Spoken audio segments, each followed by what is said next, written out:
Welcome to RJ classes. और आज अपना टॉपिक है फिर से केमिकल रिएक्शन हम लोग करने वाले हैं। कौन सा? डिस्प्लेसमेंट। कौन सा? डिस्प्लेसमेंट। नाम से डिस्प्लेसमेंट रिएक्शन। तो देखो नाम से आपको क्लियरली समझ में आया होगा कि आज रिएक्शन कैसा होना है।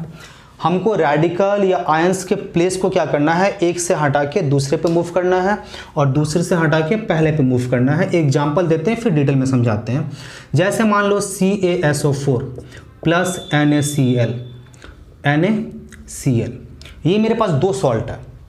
अब ये दोनों सॉल्ट का हमको क्या करना है, रिएक्शन करवाना है। अगर आप रिएक्शन नहीं जानते हो फिर भी कोई टेंशन नहीं है, क्योंकि यहाँ पे समझने वाले ज़्यादा कोई बात होती नहीं है। 2-3 रिएक्शन है जो समझना होगा आपको।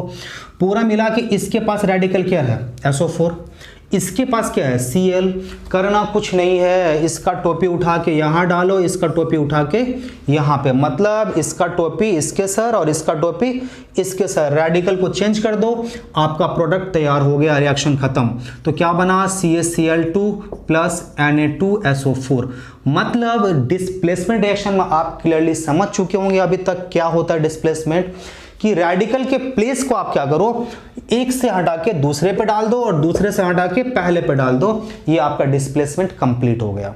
अब देखो डिस्प्लेसमेंट रिएक्शन में अब हम लोग क्या करने वाले हैं कि तरह तरह के क्राइटेरिया समझने वाले हैं। इसके पहले अगर आप चैनल सब्सक्राइब नहीं करे हो, चैनल सब्सक्राइब कर लो, बेल आइकन प्रेस कर लो, ताकि आने वाले वीडियो के बारे में आप अपडेटेड रहो। देखो पहला हम लोग करने वाले हैं डिस्प्लेसमेंट में अलग अलग क्राइटेरिया हम लोग करने वाले हैं। तो जो अपना पहला क्राइटेरिया बनता है वो क्या बनता है, देखो डिस्प्लेसमेंट करता कौन है पहले ये समझो। जनरली या तो एसिड करेगा डिस्प्लेसमेंट, या बेस करेगा, या सॉल्ट करेगा। ये तीन ही आपके पास है और ये तीनों के तीनों क्या होता है, डिस्प्लेसमेंट करता है। कैसे डिस्प्लेसमेंट करता है, किसके संग और किस कंडीशन में। देखो पहला डिस्प्लेसमेंट देखो, अगर कोई भी मेटल एसिड के संग रिएक्ट करता है, वोलेटाइल एसिड की बात नहीं कर रहा हूं मैं, एसिड के संग अगर रिएक्ट करता है तो फिर ये क्या करेगा, डिस्प्लेस होगा। देखो जरा सा, आप ये सबसे फेमस रिएक्शन है, आप ये बहुत बार पढ़े होंगे, क्लास 6-7 में भी पढ़े होंगे। ये रिएक्ट कर दिया आपने, किसका, आपने मेटल लिया जिंक और इसका रिएक्ट किया किसके संग, H2SO4। आपको दिख गया ये है क्या, एसिड है। एसिड को दिखते ही आप समझ जाओगे ओ ये तो कैसा रिएक्शन होगा, ये होगा डिस्प्लेसमेंट रिएक्शन। और डिस्प्लेसमेंट का मतलब क्या, रेडिकल ढूंढो। रेडिकल आपने क्या किया, ढूंढ लिया। क्या रेडिकल इसके पास है, SO4, इसके पास कुछ नहीं है। अब कुछ नहीं है मतलब क्या, यहां से कुछ डिस्प्लेस होना ही नहीं है। अब करोगे क्या, इसको डिस्प्लेस करके कहां लाए, यहां पे लाए। प्रोडक्ट लिख दो, ZnSO4 प्लस H2। आप सोच रहे हो क्या, ये तो बहुत ईजी है, बिल्कुल ईजी है। अगर आप सेम रिएक्शन अगर हम करें किसके संग, सल्फोनिक हाइड्रोक्लोरिक एसिड के संग, देखो जरा सा, Zn प्लस HCl। अभी फिर आपको दिख रहा है क्या, Zn के पास कोई रेडिकल नहीं है, चलो यहाँ से हटाने कोई झमेला ही नहीं है। अभी आते हैं HCl के पास, यहाँ पे जो रेडिकल या आयन पोर्शन जो कौन सा है, Cl। तो आप समझ गए कि आप करना क्या है कि सिर्फ Cl को यहाँ से उठाकर क्या करो, Zn के ऊपर पुट कर दो, तो ZnCl2 प्लस H2। तो ये तो आप अब समझ में आ रहा होगा कि ओ ये तो बहुत ईजी रिएक्शन है, करना कुछ नहीं है, समझना भी कुछ नहीं है। एक दो और एग्जाम्पल देख लेते हैं हम लोग। मैग्नीशियम का रिएक्शन ले लो, सेम H2SO4 के संग लेते हैं। आप लिए H2SO4 के संग। अभी देखो जरा सा, यहाँ करना क्या है, फिर वही रेडिकल ढूंढो। यहाँ कोई रेडिकल नहीं, चलो कोई टेंशन नहीं। यहाँ पे है रेडिकल, कौन सा है, SO4। करना क्या है, डिस्प्लेस कर दो। उठाओ यहाँ से, उठा के यहाँ पे क्या करो, प्लेस कर दो। Mg क्या बना आपके पास, SO4, और प्लस क्या बन गया आपके पास, H2। अकेला बचा तो अकेला ही रहेगा, H2। ये गैस रिलीज हो रहा है, बार बार हम नहीं सहन दे रहे, ठीक है। सेम रिएक्शन अगर देखो, अगर आप हाइड्रोक्लोरिक के संग करो प्लस HCl, तो ये क्या मेरा बनना है, सेम। यहाँ पे मेरा रेडिकल या आयन जो पोर्शन बोल लो, कौन सा मेरा, Cl। कहाँ आना है, Mg के संग, तो क्या बना मेरे पास, MgCl2 प्लस H2। तो ये अपने पास क्या हो गया, रिलीज हो गया। अब देखो एक रिएक्शन आपको ऐसा दिखाते हैं, सपोज करो मेरे पास क्या होता है, CH3COOH प्लस Na। बोले अब इसका तो नाम सुने ही नहीं, ये कौन सा एसिड है, बहुत सारे बच्चे नहीं सुने होंगे छोटे क्लास में, और जो हायर क्लासेस में है ऑब्वियसली जानते होंगे, एसिटिक एसिड। अब ये एसिटिक एसिड का हमको रिएक्शन करना है किसके संग, सोडियम के संग करना है। तो अभी बोले क्या इसका फिर करें कैसे, तो इसका करना भी काफ़ी आसान है, करना कुछ नहीं है। यहाँ से मेरे पास क्या होता है, ये जो है पोर्शन ऑर्गेनिक में, ये पोर्शन जो है ये मेरा क्या आता है और ये मेरा हाइड्रोजन पोर्शन का है। तो करना क्या है, हाइड्रोजन रिमूव करो, तो CH3 COONA प्लस H2। यहाँ भी तो आप वही कर रहे थे, हाइड्रोजन को हटा रहे थे, बाकी पार्ट को ले रहे थे, प्लस क्या हो गया H2। तो ये इस तरह से आपके पास क्या हो गया, मेटल के संग जब एसिड का रिएक्शन होगा तो ये डिस्प्लेसमेंट आएगा ऐसा। अब देखो सेकेंड, देखो मेटल के संग एसिड का समझ गया। अभी देखो सेम कंडीशन है, अगर किसी मेटल के संग किसी सॉल्ट का रिएक्शन हो, जैसे सपोज करो Al2CO3 थ्राइस, अगर किसी सॉल्ट का रिएक्शन हो तो फिर रिएक्शन कैसा होगा, फिर वही डिस्प्लेसमेंट रिएक्शन होगा। देखो अब एसिड बेस सॉल्ट अगर दिख जाए ना तो जनरली ये डिस्प्लेसमेंट रिएक्शन ही होता है। तो ये इसके पास रेडिकल पोर्शन क्या है, CO3, किसके संग आएगा, Ca के संग, तो क्या बना CaCO3 प्लस आपके पास जो निकला क्या बना Al, ये आपके पास निकल आया। एक और रिएक्शन देखते हैं आपके पास Zn प्लस CuSO4, ये आपके पास रिएक्शन आया। अभी देखो यहाँ भी क्या होगा, सेम रिएक्शन होना है। आपके पास रेडिकल पोर्शन क्या आ गया SO4, चलो यहाँ से उठाकर क्या करो, यहाँ पटक दो, क्या बना आपके पास ZnSO4 प्लस क्या निकला Cu। इसी तरह से आप रिएक्शन करो सोडियम प्लस CaCl2 या Ca, आप कुछ भी ले लो, कैल्शियम नाइट्रेट ले लो, सल्फेट ले लो, कार्बोनेट ले लो, तो हम लोग ले लेते क्या, कैल्शियम नाइट्रेट ले लेते हैं। तो कैल्शियम नाइट्रेट का रिएक्शन करें, क्या बनना है, सेम प्रोडक्ट बनना है, आप लोगे क्या, तो NaNO3 नाइट्रेट बना और इसके संग संग आपके पास क्या हो गया, Ca रिलीज हो गया। मतलब होता है क्या, तो ये आपके पास सॉल्ट क्या हो रहा है, बनता चला जा रहा है। एक और दो एग्जांपल ले लेते हैं हम लोग। मीन्स आप एल्युमिनियम का रिएक्शन कर लो किसके संग, सिल्वर क्लोराइड के संग, सिल्वर क्लोराइड या सिल्वर क्या होता है नाइट्रेट के संग कर लो, किसी के संग भी कर लो ना, कोई टेंशन नहीं है। अब ये सिल्वर नाइट्रेट के संग रिएक्शन करें, अब ढूंढो यहाँ से रेडिकल पार्ट क्या है, ये आपके पास क्या है रेडिकल पार्ट, और यहाँ से आपने क्या किया, इसको यहाँ पुट कर दो, तो आपके पास क्या निकला, तो आपके पास निकला AlNO3 क्या निकला आपके पास थ्राइस प्लस Ag। तो इस तरह से क्या होगा आपके पास, तो अगर आपके पास मेटल अगर सॉल्ट के संग रिएक्शन किया तो इस तरह से रिएक्शन क्या होगा आपके पास कंप्लीट होगा। अब क्या होता है, अब आते हैं क्या मेटल के संग बेस का रिएक्शन। तो देखो मेटल के संग एसिड का रिएक्शन ठीक है, एक चीज आपको समझना बहुत जरूरी है। देखिए मेटल के संग एसिड का रिएक्शन होता है, मेटल के संग सॉल्ट का भी रिएक्शन होता है, लेकिन मेटल के संग बेस का रिएक्शन नहीं करेगा, मेटल बेस के संग रिएक्शन नहीं करता है। अब देखो आपके पास तो फिर रिएक्शन नहीं करेगा, तो कुछ ऐसे मेटल हैं जो रिएक्शन करेंगे, हाँ कुछ मेटल है आपके पास, गिनती के 3 मेटल आप समझ लो, जिसको बोलते हैं एम्फोटेरिक मेटल। क्या बोलते हैं,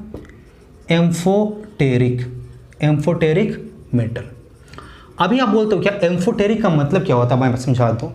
ऐसा कोई भी मेटल जो एसिड या बेस दोनों के संग रिएक्शन करता है उसको आप क्या बोलते हो, एम्फोटेरिक। जैसे क्या क्या आपके पास है, तो जिंक है, आपके पास एल्युमिनियम है, इसके अलावा आपके पास और क्या है, तो इसके अलावा आपके पास क्या है Pb। तो ये 3 जो आपके पास है इसको क्या बोलते हैं एम्फोटेरिक। ये एसिड के संग भी रिएक्ट कर जाएगा, ये बेस के संग भी रिएक्ट कर जाएगा। बाकी जो मेटल है वो सारे के सारे मेटल आपके बेस के संग रिएक्ट नहीं करेगा। जैसे अभी जिंक का रिएक्शन आपको पहली बार दिखाया, जिंक सल्फ्यूरिक एसिड के संग रिएक्ट किया था, हाइड्रोक्लोरिक एसिड के संग रिएक्ट किया था और प्रोडक्ट बनाया था। अब ये क्या करेगा, बेस के संग भी रिएक्ट करेगा और रिएक्ट करके क्या करेगा, प्रोडक्ट बनाएगा। और कैसे बनेगा प्रोडक्ट जरा सा देख लेते हैं। तो देखो जरा सा, ये किसके संग रिएक्ट करता है, एग्जैक्टली ये बेस के संग नहीं, अल्कलीज के संग। अब अल्कली किसको बोलते हैं, ऐसा कोई भी बेसेस जो वाटर में सॉल्युबल हो। देखो सारे के सारे जो बेस हैं, बेस मतलब क्या, ये कोई भी ऑक्साइड, जैसे मान लो क्या होता है AgO, कुछ भी AgO, CaO, CaOH ट्वाइस, ये सारे के सारे बेसेस हैं, मतलब OOH, ये सारे वाले कैसे हैं, बेसेस हैं। लेकिन इसमें से क्या होता है, ये सारे के सारे बेसेस जो है वाटर में सॉल्युबल नहीं है। केवल वो सारे बेस जो वाटर में सॉल्युबल होते हैं, ऐसे बेस को हम लोग क्या बोलते हैं, अल्कली। अब ये सारे जो एम्फोटेरिक मेटल हैं, अगर ये अल्कली के संग रिएक्ट करते हैं तो कुछ प्रोडक्ट बनाते हैं, और क्या बनाते हैं अब बताते हैं आपको। बाकी कोई भी मेटल क्या होगा, या तो बेस या अल्कली के संग रिएक्ट नहीं करेगा। तो देखो जरा सा, एल्युमिनियम अगर ये रिएक्ट करे किसके संग, NaOH, NaOH। तो होगा क्या रिएक्शन, देखो जरा सा, NaAlO2 एल्यूमिनेट। ये आप अच्छी तरह से दिमाग में बैठा लो कि जब भी कोई मेटल, एग्जैक्टली तो मेटल बहुत सारे रिएक्ट करता नहीं है, लेकिन अगर एम्फोटेरिक मेटल रिएक्ट करे तो ये क्या करेगा, एट बनाएगा, मतलब एल्यूमिनेट, जिंकेट, प्लम्बेट, इस तरह का प्रोडक्ट आपके पास फॉर्म्ड होगा। और क्या बनेगा आपके पास, H2 हाइड्रोजन रिलीज होगा। इसी तरह से देखो जरा सा, अगर आप जिंक के संग रिएक्शन करो किसका, NaOH का, तो ये क्या फॉर्म करेगा, ये फॉर्म करेगा क्या, Na2ZnO2। क्या हो जाएगा, सोडियम जिंकेट। क्या नाम है इसका, ये इसका नाम है सोडियम एल्यूमिनेट। इसका नाम क्या है, सोडियम जिंकेट। और क्या मिलेगा आपके पास, हाइड्रोजन मिलेगा। अगर ये Pb के संग रिएक्ट करे तो फिर क्या हो जाएगा, NaOH के संग ले लो, तो ये क्या बनाएगा, अभी समझ गए होगे, ये एल्युमिनियम के संग तो एल्यूमिनेट, जिंक के संग तो जिंकेट, और अगर Pb के संग करेगा तो प्लम्बाइट बनाएगा। तो क्या बनेगा, Na2PbO2 प्लस H2O। अब देखो थोड़ा सा इसी रिएक्शन को और अच्छी तरह से देखो, ट्विस्ट देखो, रिएक्शन कितना आसान है और कितना इजीली आप कर सकते हो। अभी मेरे पास एल्युमिनियम सिर्फ था, सिर्फ जिंक था और सिर्फ Pb था। रिएक्शन कैसा हुआ, इस तरह से हुआ। अब देखो जरा सा इसको, Al2O3, अभी मेरे पास एल्युमिनियम था, अब हमने क्या लिया, एल्युमिनियम ऑक्साइड लिया, और इसका रिएक्शन करें किसके संग, NaOH के संग। फिर भी रिएक्शन क्या होगा, उसी तरह से होगा, बिल्कुल जरा सा प्रोडक्ट चेंज होगा।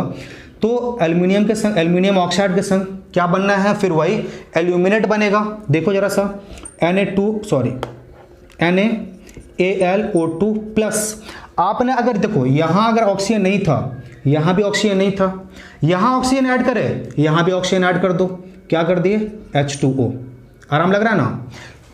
प्रॉपर्ली देखो जरा सा, आप सिर्फ मेटल के संग रिएक्शन करें तो मेरे पास एल्यूमिनेट बना, जिंकेट बना, प्लम्बाइट बना, सब ठीक था, हाइड्रोजन रिलीज हो रहा था। अब हमने क्या किया, मेटल के संग हमने क्या किया, ऑक्सीजन ऐड कर लिया। अब हमने क्या किया, ऑक्साइड ले लिया, यहाँ क्या मेरे पास, वाटर। अगर सेम रिएक्शन करो जिंक के संग, ZnO प्लस क्या बनेगा, NaOH प्लस क्या बनेगा, देखो जरा सा सेम, Na2ZnO2 जिंकेट प्लस, आप समझ गए हो क्या करना है, वाटर यहाँ भी ऐड कर देना है। अब आप बोलोगे सर आप तो सारा का सारा रिएक्शन सिर्फ सोडियम हाइड्रोक्साइड के संग दिखा रहे हो, क्या और भी कोई दूसरे के संग रिएक्शन आएगा, प्रोडक्ट कैसा बनेगा, प्रोडक्ट बिल्कुल सेम बनेगा, अल्कली। पोटेशियम ले लो ना, ले लो जरा सा, एल्यूमिनियम का रिएक्शन आप करते हैं किसके संग, पोटेशियम हाइड्रोक्साइड के संग। अब देखो जरा सा, पोटेशियम हाइड्रोक्साइड के संग जब रिएक्शन करेंगे, ऑब्वियसली ये क्या है, अल्कली है, ये भी क्या है, अल्कली है। अब अल्कली के संग जब रिएक्शन जाएगा किसका, मेटल का, बिल्कुल बेसिक क्या होगा, जो पैटर्न है वही रहने वाला है। तो क्या बनना आपके पास, कि अभी आप सोडियम का था तो सोडियम लिए, पोटेशियम का था तो पोटेशियम एल्यूमिनेट, क्या बन जाएगा, KaLO2 प्लस H2। और अगर इसके ऑक्साइड के संग करोगे, यहाँ क्या आ जाएगा, ऑक्सीजन आ जाएगा। सेम रिएक्शन देख लो जरा सा, सेम रिएक्शन देख लो जरा सा, जिंक के संग किसका, KOH का, तो क्या बन जाएगा, जब यहाँ पे सोडियम के मीन सोडियम के संग था तो सोडियम जिंकेट, पोटेशियम के संग पोटेशियम जिंकेट, क्या बनेगा, K2ZnO2 प्लस H2। और फिर इसके ऑक्साइड का अगर रिएक्शन करोगे, ऑब्वियसली वाटर ऐड करते चले जाना। तो ये आपके पास क्या हो गया कि मीन्स मेटल का बेस के या अल्कली के संग रिएक्शन है। चलो फिर एक और डिस्प्लेसमेंट देख लेते हैं, और ये डिस्प्लेसमेंट किसके संग है, मेटल के संग है। जैसे देखो मैं दिखाता हूँ आपको, सपोज करो आपने रिएक्शन करा किसका, सोडियम का, किसके संग, वाटर के संग। अभी इस बार भी क्या होगा, मेरे पास डिस्प्लेसमेंट होगा। यहाँ से देखो रेडिकल या आयन पोर्शन जो है, देखो वाटर को जब आप ब्रेक करोगे ना, वाटर दो टुकड़ा में टूटता है, H plus and OH minus, ये दो आयन आपके पास आता है, H प्लस आयन और OH माइनस आयन। अब ये OH जो नेगेटिव जो है, ये किसके संग चला जाता है, पॉजिटिव आयन के संग, और पॉजिटिव जो होगा वो नेगेटिव आयन के संग। तो यहाँ तो मेरे पास ना कोई रेडिकल है ना कोई आयन है, तो इसका जो नेगेटिव पोर्शन होगा किसके संग जुटेगा, इसके संग। क्योंकि ये हाई रिएक्टिव मेटल है, इसीलिए क्या होगा, तीन मेटल, सोडियम है, पोटेशियम है और कैल्शियम, इन तीनों का रिएक्शन देखो किसके संग, वाटर के संग। तीनों को एक बार में दिखाते हैं। तो ये वाटर के संग जब रिएक्ट करेगा, ऑब्वियसली डिस्प्लेसमेंट होगा, यहाँ से क्या हो जाएगा, ये बनाएगा हाइड्रोक्साइड, और क्या बनाएगा, हाइड्रोजन। तो देखो ये हाइड्रोजन बनाने का एक तरीका भी है, जब आप चैप्टर हाइड्रोजन पढ़ोगे तो वहाँ पे क्या होगा, हाइड्रोजन बनाने का एक प्रोसेस भी है ये। दूसरा देखो सेम आप समझ गए होंगे क्या बनना है, KOH प्लस क्या बनेगा, H2। तीसरा रिएक्शन देखो आपके पास क्या बन जाएगा, CaOH ट्वाइस प्लस क्या बन जाएगा, H2। लेकिन अगर ये तीन क्या होता है, ये तीन तो क्या होता है, रिएक्टिव मेटल है। लेकिन इसके नीचे जैसे जैसे आते जाओगे, ये नॉर्मल वाटर के संग रिएक्ट कर रहा है अभी, लेकिन इसके नीचे जैसे जैसे आप आते चले जाओगे, ये नॉर्मल वाटर मतलब क्या होगा, नॉर्मल वाटर मतलब समझाता हूँ मैं, घर में जो रखा हुआ पानी है मीन्स नॉर्मली, तो उसको बोलते हैं नॉर्मल वाटर। तो नॉर्मल वाटर के संग रिएक्शन हो रहा है, लेकिन इसके नीचे जब आओगे तो रिएक्टिविटी जो होगा मेटल का कम होता जाएगा, और वहाँ क्या होगा, नॉर्मल वाटर के संग रिएक्शन नहीं होगा। तो कुछ रिएक्शन तो आपके पास बॉयल वाटर के संग हो जाएगा, जैसे मैग्नीशियम का। लेकिन फिर उसके नीचे अगर आप और आओगे, एल्युमिनियम के संग करोगे, आयरन के संग करोगे, जिंक के संग करोगे, तो उस समय आपके पास बॉयल वाटर के संग भी रिएक्शन नहीं होगा। उस समय क्या करना लेगा, स्टीम लेना होगा। स्टीम भी कैसा, सुपर सैचुरेटेड स्टीम। तो चलो जरा सा, तो उतना डिटेल में आप सिर्फ रिएक्शन समझ लो। तो मैग्नीशियम के संग या एल्युमिनियम के संग, जिंक के संग, दो इतना ही लेते हैं और अपना आप घर पे कर लेना। तो इन सब के संग जो आप रिएक्शन करोगे, किसका, वाटर के संग, तो यहाँ भी क्या हो रहा है, डिस्प्लेसमेंट हो रहा है। यहाँ पे डायरेक्ट, यहाँ पे OH नहीं बनना है, ऑल दो रिएक्टिविटी कम है इसलिए OH एब्जॉर्ब नहीं करेगा, ये डायरेक्ट ऑक्सीजन मेरा क्या होगा, यहाँ से मूव करते हुए किसके संग, इन सब के संग। तो क्या बन जाएगा, MgO प्लस H2, ये बना आपके पास। यहाँ से देखो क्या हो जाएगा, Al2O3 प्लस क्या बन जाएगा, H2। यहाँ से भी देखो तो क्या बन जाएगा आपके पास, सेम क्या बन जाएगा, ZnO प्लस क्या बन जाएगा आपके पास, H2। तो ये आपके पास क्या हो जाएगा, मेटल के संग आपके पास वाटर का रिएक्शन। तो नेक्स्ट रिएक्शन देखो जरा सा आपके पास। अब आते क्या, अगर आपको सपोज करो क्या होता है, एक आपके पास सॉल्ट दिया हुआ है। सॉल्ट मतलब क्या, आपको मैं समझा दूं जरा सा। सॉल्ट मतलब क्या, कोई भी मेटल अगर किसी रेडिकल के संग है या किसी आयन के संग है, उसको आप क्या बोलते हो, सॉल्ट। अब देखो किसी सॉल्ट का, जैसे मान लो KBr पोटेशियम ब्रोमाइड, नाम क्या होगा, पोटेशियम ब्रोमाइड। अब इसका अगर रिएक्शन करते हो आप किसके संग, किसी ऐसे नॉन मेटल के संग जिसकी रिएक्टिविटी क्या होगी, ब्रोमीन से ज्यादा होगी। जैसे मैं आप एग्जांपल बताऊं, क्लोरीन। तो अगर रिएक्टिविटी ज्यादा है ब्रोमीन से, ये क्या करेगा, ब्रोमीन को डिस्प्लेस कर देगा। मतलब अब आपके पास क्या बनेगा, KCl प्लस Br2, ये बना आपके पास। इसी तरह से देखो सोडियम आयोडाइड, क्या ले रहे हो आप, सोडियम आयोडाइड। अब ये सोडियम आयोडाइड का सपोज करो हमने रिएक्शन करा किसके संग, Cl2 के संग। तो ये Cl2 की रिएक्टिविटी क्या है, ज्यादा है, किससे, आयोडीन के संग। ये क्या करेगा, डिस्प्लेस कर देगा किसको, आयोडीन को। तो ये क्या बन जाएगा, NaCl प्लस I2। इसी तरह से अगर आप एक और रिएक्शन की बात करो, CuS कॉपर सल्फाइड, तो कॉपर सल्फाइड का आपने रिएक्शन कर दो किसके संग, Cl2 के संग। तो यहां भी क्या हो जाएगा, सेम रिएक्शन, रिएक्टिविटी ज्यादा होने की वजह से क्या हो जाएगा, CuCl2 प्लस। मतलब देखो अब यहां का जो पोर्शन था रेडिकल, ये क्या हो गया, ये आयंस की जो बात कर रहे हैं चेंज हो गया, ये अलग, और ये किसके संग आया, तो इसके संग ये आ गया। तो अब आपके पास क्या आ गया, तो ये आ गया आपके पास CuCl2 और प्लस क्या हो जाएगा, ये S आपके पास रिलीज हो गया। तो इस तरह से क्या हो जाएगा, ये रिएक्शन आपके पास होगा। अब नेक्स्ट रिएक्शन की अगर बात कर लूं मैं, तो नेक्स्ट रिएक्शन आता है क्या, आपको थोड़ा सा ही समझना होगा, अच्छी तरह से समझना होगा, क्योंकि ये जब आप चैप्टर कार्बन पढ़ोगे वहां भी काम आने वाला है। अब रिड्यूसिंग प्रॉपर्टी मैं समझाता हूं, एग्जैक्टली डिस्प्लेसमेंट ही है, तो रिड्यूसिंग प्रॉपर्टी भी बोलते हैं इसको। अगर कोई भी मेटल ऑक्साइड किसके संग, कार्बन के संग रिएक्ट करे या कार्बन मोनोऑक्साइड के संग, दोनों रिएक्शन हम एक ही संग दिखाते हैं, किसके संग, कार्बन के संग या कार्बन मोनोऑक्साइड के संग। इसके पास कोई रेडिकल कोई नहीं है, यहाँ का ये क्या हो जाएगा, शिफ्ट हो जाना है। क्या बनना है यहाँ पे, Mg प्लस CO। अगर C था CO, और अगर CO कार्बन मोनोऑक्साइड है तो फिर क्या बन जाएगा, समझ गए होंगे, Mg प्लस CO2, ये आपके पास प्रोडक्ट निकल के आएगा। एक और रिएक्शन प्रैक्टिस कर लेते हैं, तो Fe2O3 प्लस C। और देखो इस पर्टिकुलर रिएक्शन क्या बोलते हैं, रिड्यूसिंग प्रॉपर्टी ऑफ कार्बन या कार्बन मोनोऑक्साइड, दोनों की रिड्यूसिंग प्रॉपर्टी ऑफ कार्बन के नाम से ये रिएक्शन क्या होता है, फेमस होता है। तो Fe2O3 प्लस क्या बोला आपने, C, यहाँ से क्या निकलना है, ऑक्सीजन इसके संग एब्जॉर्ब होना है, तो Fe plus CO, same displaced हो गया। अब सेम रिएक्शन अगर आप CO के संग करेंगे तो क्या मिलना आपको, Fe प्लस CO 2। तो ये इस तरह से क्या होगा, आपके पास ये C के संग रिएक्शन कंप्लीट होगा। चलो अब एक नेक्स्ट डिस्प्लेसमेंट समझते हैं। अब मेन रिएक्शन पे आते हैं। अगर कोई भी बेस या अल्कली कुछ भी किसके संग, एसिड के संग अगर रिएक्ट करे तो ये भी क्या करेगा, डिस्प्लेसमेंट। कैसा रिएक्शन होगा, डिस्प्लेसमेंट। देखो एक चीज़ आप बहुत अच्छी तरह से बैठा लो, अगर कहीं एसिड का रिएक्शन होता है किसी के संग भी, अदर तो मेटल के संग या बेस के संग या सॉल्ट के संग, तो रिएक्शन कैसे जाना है, डिस्प्लेसमेंट। किसी सॉल्ट का रिएक्शन होता है किसके संग, किसी सॉल्ट के संग, किसी मेटल के संग, किसी बेस के संग, फिर भी ये कैसा रिएक्शन होगा, डिस्प्लेसमेंट। चलो यहाँ बात कर लेते हैं। और इस पर्टिकुलर रिएक्शन को एक पर्टिकुलर नाम से जाना आता है। What is that name, neutralisation reaction. क्या बोलते हैं इसको, न्यूट्रलाइजेशन रिएक्शन। अब देखो न्यूट्रलाइजेशन रिएक्शन ही क्यों बोलते हैं, ये समझ लो। आप क्या क्या ले रखे हो, आप ले रखे हो बेस, आप ले रखो एसिड, मतलब बेसिक कैरेक्टर भी है, एसिड कैरेक्टर भी है, एसिडिक। लेकिन जैसे ही रिएक्शन मेरा कंप्लीट होगा, आफ्टर रिएक्शन जो प्रोडक्ट बनेगा आपके पास, ये बेसिक एंड एसिडिक दोनों कैरेक्टर न्यूट्रलाइज हो जाएगा। इसीलिए इसका नाम क्या दिया गया है, न्यूट्रलाइजेशन रिएक्शन। देखो जरा सा एक एक रिएक्शन।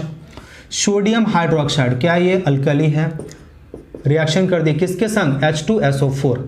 अब देखो रिएक्शन क्या होना है, अभी आपको अगर नहीं भी पता है तो उतना दिमाग चलाओ मत। करना क्या है, एसिड है, रिएक्ट कर रहा है, तो एसिड रिएक्ट कर रहा है तो मतलब आपको समझ में आ गया कि ये कैसा रिएक्शन होगा, डिस्प्लेसमेंट रिएक्शन होगा। चलो जरा सा रेडिकल ढूंढो, क्या आ गया आपके पास, SO4। यहां से क्या आ गया, OH, चेंज करो पोजीशन, चेंज कर दिए, क्या बना, Na2SO4 प्लस H2O, हो गया खत्म रिएक्शन। अभी सपोज करो एक MgO, मैग्नीशियम ऑक्साइड, हाइड्रोक्साइड नहीं ले रहे हम इस बार, क्या है, बेस है, इसका आप रिएक्शन कर दो किसके संग, HCl के संग। अभी HCl के संग आप रिएक्शन कर रहे हो, क्या बनेगा, अब समझ में आ गया। यहाँ से पिक करो Cl और यहाँ से क्या है O, पोजीशन चेंज करो, ये इसके संग और ये इसके संग, क्या बना, MgCl2 प्लस H2O, मतलब ये न्यूट्रलाइज हो जा रहा है पूरा। एक और रिएक्शन ले लो, CaOH ट्वाइस प्लस H2SO4, ये आप क्या कर रहे हो, रिएक्शन। फिर सेम रिएक्शन, अभी क्या बनना है नहीं बनना उतना दिमाग नहीं चला रहे हैं। मेरे पास रेडिकल क्या है, ये है, यहाँ रेडिकल क्या है, OH है, चलो चेंज कर लेते हैं पोजीशन। तो क्या बनना है, CaSO4 प्लस H2O। तो ये आपके पास एक और रिएक्शन ले लो, एक और रिएक्शन आपके पास क्या आ रहा है, KOH प्लस HCl, रिएक्शन कर रहे हैं। अब ये रिएक्शन करने के बाद क्या बनना है मेरे पास, सेम वही प्रोडक्ट बनना है। तो चलो क्या प्रोडक्ट बनना है, तो ले लेते हैं। तो यहाँ बनना मेरे पास क्या, ये Cl और ये क्या मेरे पास OH, चेंज करो, KCl प्लस H2O। अभी चलो एक लंबा सा रिएक्शन करते हैं और फिर आपको समझाने की कोशिश करते हैं कि क्या बनेगा। एक रिएक्शन है क्या, CH3COOH, यहाँ बताया था आपको, ये H मेरा क्या होगा, रिमूव्ड होगा, बाकी ये सारा पोर्शन रहना है, प्लस CH3OH। अभी ये नाम क्या है, ये एसिटिक एसिड और ये क्या आता है, अल्कोहल है, कौन सा, मिथाइल। अभी चलो यहाँ से अब रिएक्शन करना स्टार्ट करते हैं। पता है नहीं पता है, नहीं पता है तो कोई टेंशन नहीं है, यहाँ से ढूंढते हैं रेडिकल पोर्शन, कौन सा, OH। यहाँ से मेरा क्या रिमूव होना है, H रिमूव होना है, मतलब अब ये जो पोर्शन है इसके संग जाएगा, ये जो पोर्शन है इसके संग आएगा। चलो जरा सा, तो क्या लिखोगे आप, CH3COO और यहाँ देखो जरा सा क्या था, CH3 पुट कर दिए प्लस H2O। तो ये भी एक तरह का न्यूट्रलाइजेशन रिएक्शन ही है, ऑल्दो ये ऑर्गेनिक एसिड है तो थोड़ा सा पैटर्न अलग होता है। चलो एक और डिस्प्लेसमेंट करते हैं। अब करते हैं क्या, अभी आपने क्या किया, मींस बेस के संग एसिड का रिएक्शन किया, अब ये सॉल्ट के संग एसिड का रिएक्शन। देखो नाम एसिड फिर से आया, मतलब क्या, फिर से डिस्प्लेसमेंट होगा, समझाते हैं। जैसे CuSO4 प्लस HCl, अब दिख रहा है एसिड है और ये क्या है, सॉल्ट है। तो एसिड और सॉल्ट का रहने का मतलब ही क्या हो, डिस्प्लेसमेंट करेगा।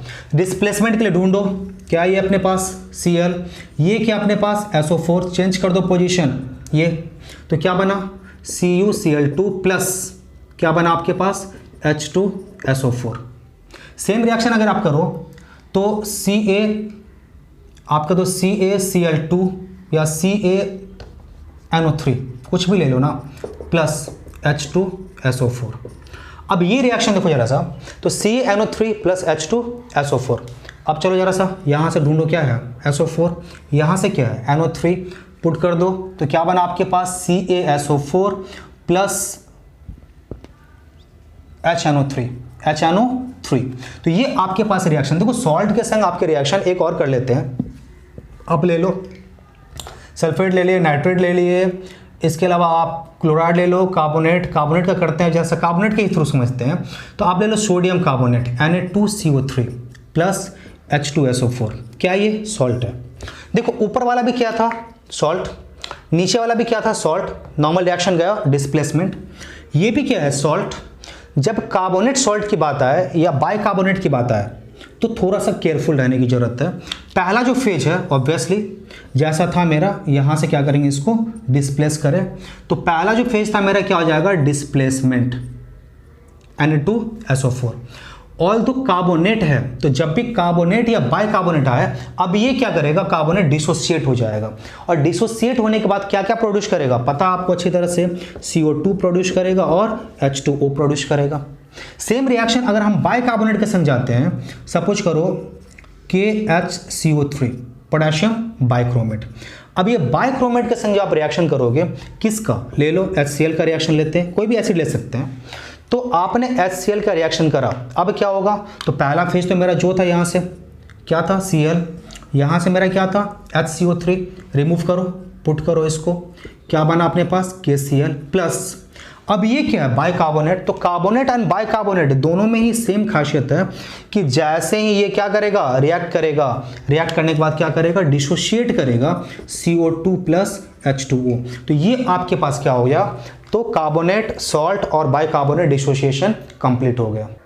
चलिए एक और डिस्प्लेसमेंट करते हैं, और ये डिस्प्लेसमेंट क्या है सॉल्ट के संग सॉल्ट का। जैसे मान लो CaCO3 प्लस Na2SO4, तो ये देखो यहाँ पे ये भी सॉल्ट और ये भी सॉल्ट, तो इस तरह का डिस्प्लेसमेंट कोई टेंशन ही नहीं है। सिंपली क्या करना है, तो डिस्प्लेसमेंट का मतलब ही क्या होता है, सिर्फ रेडिकल ढूंढो, रेडिकल ढूंढ के निकालो, इसका रेडिकल इसके संग पटको, इसका रेडिकल इसके संग क्या करो पुट कर दो, आपका रिएक्शन कंप्लीट। सिर्फ आपको जो केयरफुल होना है कार्बोनेट बाइकार्बोनेट, इन दो केसेस में केयरफुल होना है। बाकी जो कार्बोनेट का रिएक्शन है या जितना भी डिस्प्लेसमेंट है सिर्फ रेडिकल ढूंढो, चेंज कर लो, इंटरचेंज करो। तो क्या बना आपके पास CaSO4 प्लस Na2CO3। एक और रिएक्शन ले लेते हैं, आप ले लो सोडियम नाइट्रेट, और सोडियम नाइट्रेट का रिएक्शन कर दो किसके संग, पोटेशियम क्लोराइड के संग, कर दिए। अब देखो यहां से ढूंढो पोर्शन ढूंढो, क्या है NO3, यहाँ से पोर्शन ढूंढो क्या है Cl, चेंज करो, चेंज कर दिए। चेंज करने के बाद क्या करो अपन अपना रेडिकल लेकर निकलो NaCl प्लस KNO3। एक और रिएक्शन देख लो जरा सा यहाँ से, तो यहाँ से रिएक्शन कर लेते हैं हम लोग क्या MgSO4 प्लस Mg के संग रिएक्शन कर दो किसका जिंक का, जिंक कार्बोनेट ले लो, नाइट्रेट ले लो, कुछ भी ले लो, कोई भी ले सकते हैं, टेंशन नहीं है उसका। अब पूरा मिला के क्या करना है, ढूंढो रेडिकल, इसका रेडिकल क्या हो गया CO3, इसका रेडिकल CO3। तो मतलब जितने भी डिस्प्लेसमेंट है ना बेसिक पैटर्न फॉलो करो, अपने आप आपका डिस्प्लेसमेंट रिएक्शन क्लियर। अब शायद आपको रिएक्शन थोड़ा सा पता लग रहा होगा कि इजी हो रहा है, तो इसके संग क्या आ गया Mg के संग CO3 लिख दो, MgCO3 प्लस ZnSO4। तो ये आपके पास क्या हो गया सॉल्ट का सॉल्ट के संग रिएक्शन। चलो अब कुछ रिएक्शन जो आपको अच्छी तरह से दिमाग में बैठा के रखना है ऑब्जर्व करके। एक substance KMnO4 potassium permanganate reaction किसके संग कर रहा है, सल्फ्यूरिक एसिड के संग। ऑब्वियसली डिस्प्लेसमेंट रिएक्शन होना है, लेकिन यहाँ देखो एक चीज़ अच्छी तरह से दिमाग में बैठाओ, मेरे पास मेटालिक पोर्शन क्या क्या है, मेरे पास मेटालिक पोर्शन है पोटेशियम, मेरे पास मेटालिक पोर्शन है क्या मैंगनीज। जब भी इस तरह का कोई भी मेरे पास सॉल्ट आता है जहाँ पे मेरे पास दो दो मेटालिक पोर्शन हो तो डिस्प्लेसमेंट ही होना है, डिस्प्लेसमेंट का रूल ही फॉलो होगा। लेकिन क्या होगा प्रोडक्ट जो मेरा होगा, मेरे पास जितने भी मेटल होंगे उसके अकॉर्डिंग क्या होगा प्रोडक्ट फॉर्म्ड होगा। मेरे पास पहला मेटल क्या पोटेशियम, चलिए डिस्प्लेसमेंट करते हैं किसके संग, देखो यहाँ से ये डिस्प्लेस होके मेटालिक पोर्शन के संग आएगा और ये डिस्प्लेस होके किसके संग आएगा हाइड्रोजन के संग। तो ये SO4 के संग पहला जो प्रोडक्ट बनेगा किसका K का, K2SO4 प्लस। अब देखो जरा सा Mn के संग भी ये मेटालिक पोर्शन है, MnSO4 प्लस H2O। तो ये आपके पास क्या होता है, इस तरह के रिएक्शन को बहुत स्पेशली केयरफुली करना होगा। जितना भी मेरे पास मेटालिक पोर्शन होगा उतने सारे मेरे पास क्या होंगे, प्रोडक्ट बनते चले जाएंगे, बेसिक प्रोडक्ट। एक और कर लो, K2Cr2O7 क्या होता है, पोटेशियम डाइक्रोमेट, इसका भी रिएक्शन करते हैं। देखो अब ये रिएक्शन भी आपको समझ में आ गया होगा, ये आपको समझाते हैं और आपके लिए छोड़ देंगे। देखो मेरे पास ये रेडिकल पोर्शन तो मेरे पास रहा, इसको हमको क्या करना है, शिफ्ट करना है कहाँ पे, जो मेटालिक पोर्शन मेरे पास है। चलो तो मेटालिक पोर्शन मेरे पास कितना आया, 2 आया। क्या क्या आया, पोटेशियम आया, दूसरा क्या आ गया, क्रोमियम आया। तो अब जो मेरा जो सल्फेट सॉल्ट फॉर्म्ड होना है, पोटेशियम का भी सल्फेट बनेगा, क्रोमियम का भी सल्फेट बनेगा, और यहां से फिर क्या हो जाएगा, मेरे पास वाटर फॉर्म्ड होगा। और क्या होता है, अगर सेम रिएक्शन मेरा हाइड्रोक्लोरिक के संग होता, देखो हाइड्रोक्लोरिक एसिड की एक लौता एसिड है जिसकी एक क्वालिटी होती है कि अगर मान लो KMnO4, K2Cr2O7 या दूसरा अगर ऑक्सीडाइजिंग एजेंट है तो उसमें क्या होता है, स्पेशली एक सिर्फ Cl2 प्रोड्यूस होता है। बाकी रिएक्शन सबको सेम होना है। जैसे मान लो KMnO4 प्लस HCl, मैं करके दिखा दूं। अभी देखो ये क्या होता है, ऑक्सीडाइजिंग एजेंट। अब ये ऑक्सीडाइजिंग एजेंट के संग अगर मान लो HCl का रिएक्शन होगा, H2SO4 का हुआ, कैसा हुआ समझ में आ गया। यहाँ भी बेसिक रिएक्शन वही होना है, दिस वन Cl। ये Cl किसके संग जाना है, इसके संग। मेटालिक पोर्शन क्या है, चूज करो। 2 मेरे पास आया, K आया, Mn आया, तो क्या मिला मेरे पास, KCl plus MnCl2 plus water जो था वही फॉर्म हुआ। तो इतना जो बेसिक पैटर्न था, बेसिक पैटर्न सारा फॉलो हुआ। ऑल तो क्या होता है, मेरा HCl ले रखे हैं, तो HCl का ऑक्सीडाइजिंग एजेंट के संग, ये ऑक्सीडाइजिंग एजेंट आप सीख जाओगे धीरे धीरे, तो इसके संग जो रिएक्शन होता है इसमें आपके पास क्या होता है, Cl2, ये एक्सेप्शनली प्रोड्यूस होता है। तो करीब करीब ये रिएक्शन आप सीख चुके हो, इसको आप घर में प्रैक्टिस करोगे, समझ गए हो क्या क्या करना है। पोटेशियम के संग भी सल्फेट, क्रोमियम के संग भी सल्फेट। तो ये इस तरह से आपका मीन्स रिएक्शन कंप्लीट हो चुका आज।